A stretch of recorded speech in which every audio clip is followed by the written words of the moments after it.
I want to bring it back to the clutch debate. Does it matter to you? Does it make you frustrated if most people have an incorrect idea of clutch or why a team won? Why can't we just let them have their fable or have their story? I mean, I don't think it's a frustrating thing. It's just one of those realities of sports that these certain aspects of the game are always going to be deified, and they're always going to be made more important than they are necessarily. When if you're watching in the first quarter, or the second quarter, when Dwight Howard's hedging perfectly to be considered LeBron James just streaking down the court for a layup, like those plays matter just all the same. It's all 2 points or 3 points on a possession. Turnovers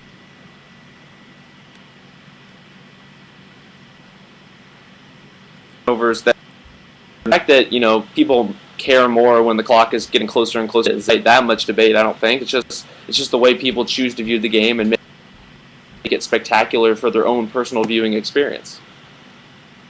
So you don't care if the casual fan gets smarter, but you're basically in it to represent reality. Am I reading that correctly? I mean, I definitely, in a perfect world, I would love if all casual fans could adopt, a more reasonable viewpoint of how players perform in the clutch and, basketball in general, the way, just efficiency is a huge thing, pace, all these factors that serious analysts of the game really look at. But, the reality is I think there's too much of an ingrained culture already that glorifies, and this isn't just like a post-Michael Jordan thing, it's the history of basketball. Is that we revere these players who do really well, who make the last second shot, who have the last word in a particular game. And so, it's just so intrinsic to sports culture that I think you might as well just not try to get too frustrated over it, even if you don't happen to share the same viewpoint.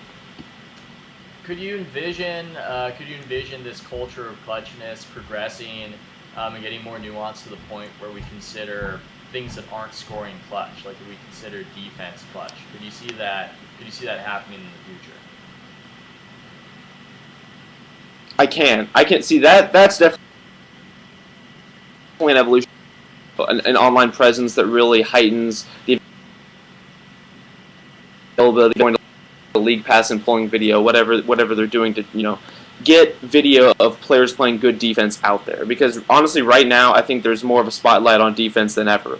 Before we used to talk about good defenders with these vague generalities, this guy's a good on-ball defender, this guy's a lockdown guy. But now I think more than ever we have more details in order to assess how players play defense.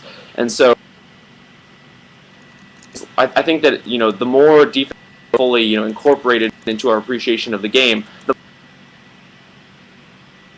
more it'll be appreciated.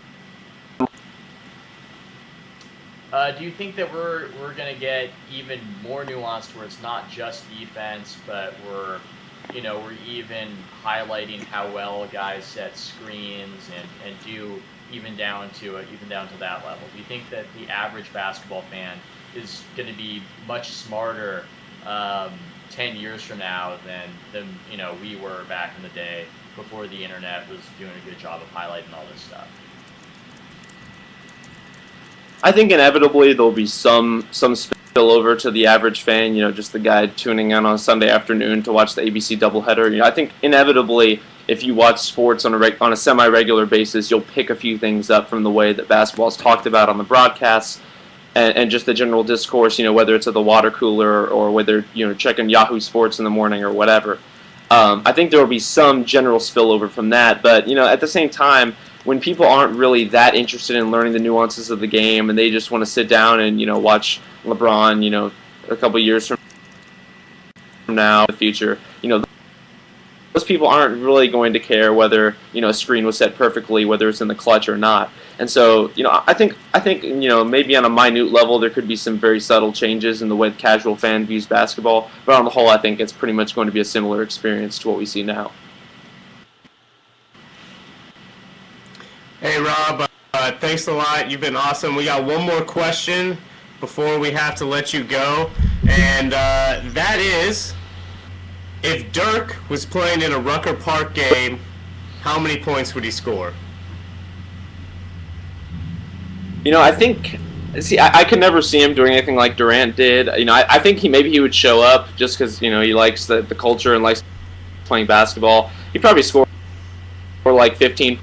They were, when the All-Star game was in Dallas, and everyone on the Western All-Stars were basically force-feeding Dirk the ball and trying to get him shots in front of his home crowd. I think he finished with like 18 or 19 points or something. He just doesn't have it in him for those kinds of games. But if you get him, in November or something, against Tracy McGrady in an overtime game, he'll put up 53 on you. Then it's just, it's not quite his deal, I don't think. Nice. Well, thanks a lot, man. We'll have you on again soon. Everybody, check out Rob's work at Two Man Game, Off the Dribble blog on the New York Times, and, of course, go buy his book on Amazon, The Mavericks Stampede. Thank you, gents. I'll see you later, Rob.